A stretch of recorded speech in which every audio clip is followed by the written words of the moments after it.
देश के 51वें chief justice के पद की शपथ लेंगे जस्टिस संजीव खन्ना। राष्ट्रपति द्रौपदी मुर्मू सुबह 10 बजे राष्ट्रपति भवन में उन्हें पद और गोपनीयता की शपथ दिलाएंगी। दिल्ली सरकार का बड़ा फैसला, डीटीसी में तैनात बस मार्शल बनेंगे सिविल डिफेंस वॉलंटियर्स। 10,000 मार्शल की होगी अस्थायी तैनाती। झारखंड विधानसभा के पहले चरण का चुनाव प्रचार का शोर शाम 5 बजे थम जाएगा। 13 नवंबर को होगी पहले चरण की वोटिंग। दूसरे चरण का मतदान 20 नवंबर को। झारखंड में चुनावी शोर थमने से पहले दूसरे चरण के प्रचार में उतरे अमित शाह। सरायकेला, सिमडेगा और तमाड़ में करेंगे ताबड़तोड़ चुनावी रैली। यौन उत्पीड़न मामले में कर्नाटक से पूर्व सांसद और जनता दल सेक्युलर के नेता प्रज्वल रेवन्ना की जमानत याचिका पर सुप्रीम कोर्ट में सुनवाई। हाईकोर्ट ने रेवन्ना की याचिका को किया है खारिज। पीएम मोदी दोपहर 12:30 बजे मेरा बूथ सबसे मजबूत कार्यक्रम में लेंगे हिस्सा। कार्यकर्ताओं से करेंगे संवाद।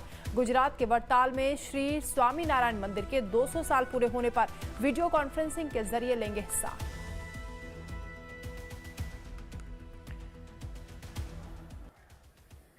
जय हिंद, आप देख रहे हैं लाइव टाइम्स। आपके साथ में वंदना स्रोही। खबरों की शुरुआत करेंगे। व्हाइट हाउस में डोनाल्ड ट्रंप की वापसी के साथ ही रूस यूक्रेन युद्ध के प्रति अमेरिकी नजरिए में बदलाव के संकेत मिलने लगे हैं।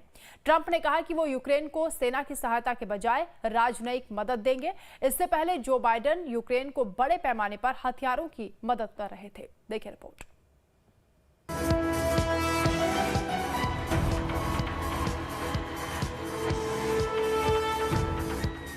व्हाइट हाउस में डोनाल्ड ट्रंप की वापसी के साथ ही रूस यूक्रेन युद्ध के प्रति अमेरिकी नजरिए में बदलाव के संकेत मिलने लगे हैं। ट्रंप ने कहा है कि वो यूक्रेन को सेना की सहायता के बजाय राजनीतिक मदद देंगे। इससे पहले जो बाइडेन यूक्रेन को बड़े पैमाने पर हथियारों की मदद दे रहे थे।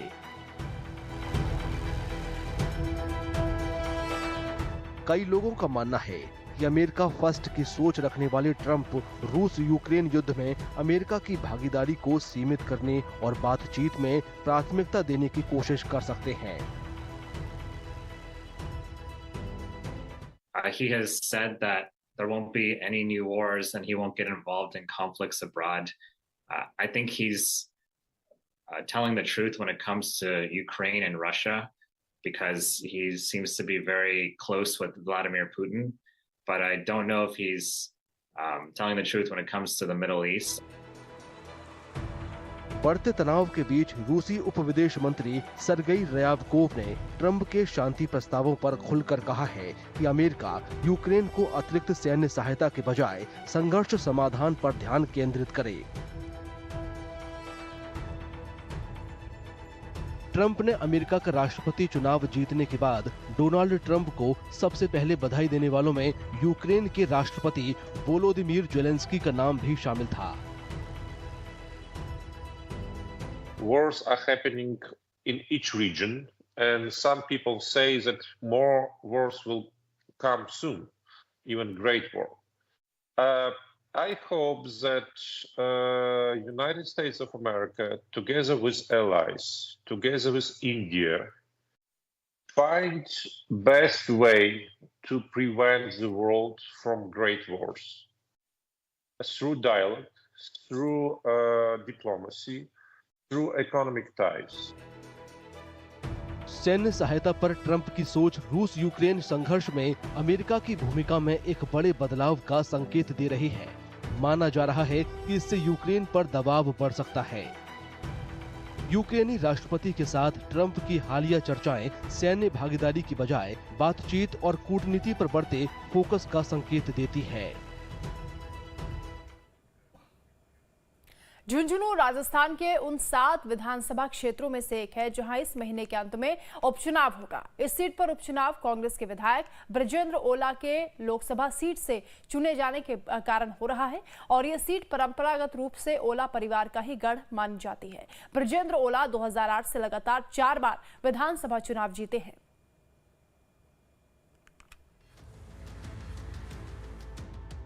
झुंझुनू राजस्थान के उन 7 विधानसभा क्षेत्रों में से एक है जहां इस महीने के अंत में उपचुनाव होगा। इस सीट पर उपचुनाव कांग्रेस के विधायक ब्रजेंद्र ओला के झुंझुनू लोकसभा सीट से चुने जाने के कारण हो रहा है। ये सीट परंपरागत रूप से ओला परिवार का गढ़ रही है। ब्रजेंद्र ओला 2008 से लगातार 4 बार विधानसभा चुनाव जीते हैं। कांग्रेस पार्टी ने इस उपचुनाव में ब्रजेंद्र ओला के बेटे अमित ओला को प्रत्याशी बनाया है।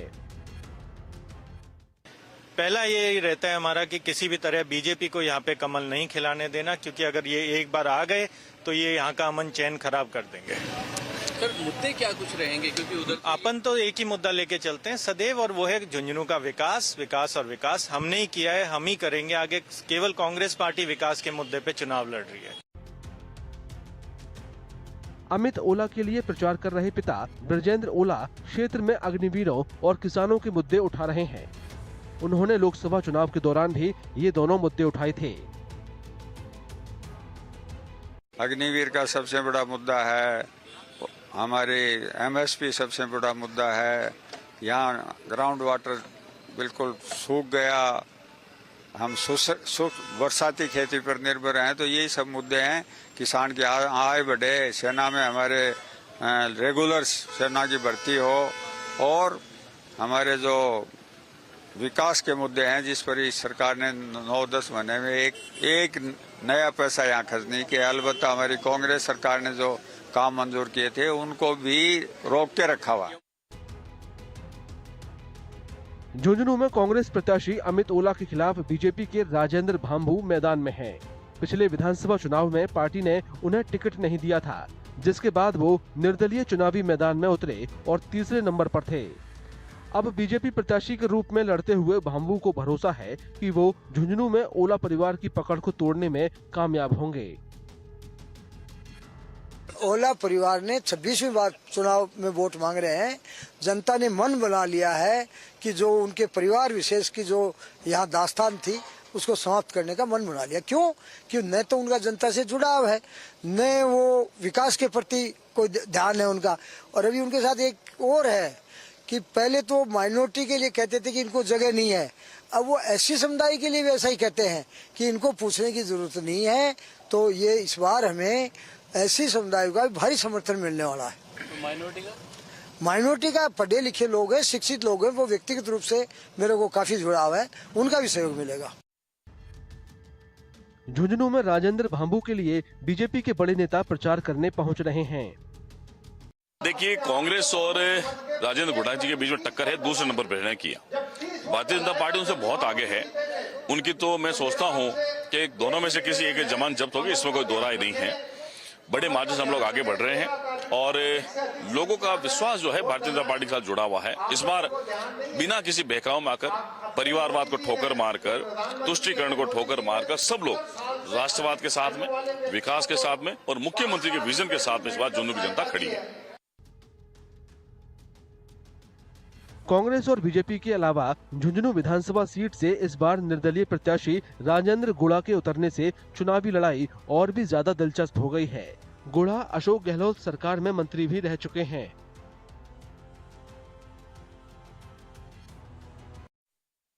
ये सच बात है कि एक तरफ मुख्यमंत्री है, पूरी सरकार है, केंद्र की सरकार है, सेंटर के मंत्री और सेंटर के विधायक आ रहे हैं, ये सही बात है। दूसरी तरफ पूरी पार्टी लगी हुई है, पूरा परिवारवाद है, लेकिन इसके बाद में राजेंद्र गुड़ा 36 कौम के जो संघर्ष है मेरा, उसके दम पर मैं चुनाव जीत रहा हूँ। झुंझुनू विधानसभा उपचुनाव के लिए 13 नवंबर को वोटिंग होनी है और नतीजे 23 नवंबर को आएंगे। अब बात करेंगे असम की, जहां विधानसभा की 5 सीटों पर उपचुनाव हो रहे हैं। ये चुनाव उन सीटों पर हो रहे हैं जिनके विधायक हाल ही में हुए लोकसभा चुनावों में सांसद बन गए हैं। इन्हीं 5 सीटों में से एक है सिडली, जहां से चुने गए यूनाइटेड पीपल्स पार्टी लिबरल के विधायक जयंता के कोकराझार लोकसभा सीट जीतने के बाद सिडली में उपचुनाव है। और इस बार सिडली सीट पर त्रिकोणीय मुकाबला है, जिसमें यूनाइटेड पीपल्स पार्टी लिबरल यानी यूपीपीएल की ओर से निर्मल कुमार ब्रह्मा मैदान में है, जिन्हें बीजेपी और असम गण परिषद का समर्थन भी हासिल है। असम में विधानसभा की 5 सीटों पर उपचुनाव हो रहे हैं। ये चुनाव उन सीटों पर हो रहे हैं जिनके विधायक हाल ही में लोकसभा चुनावों में सांसद बन गए हैं।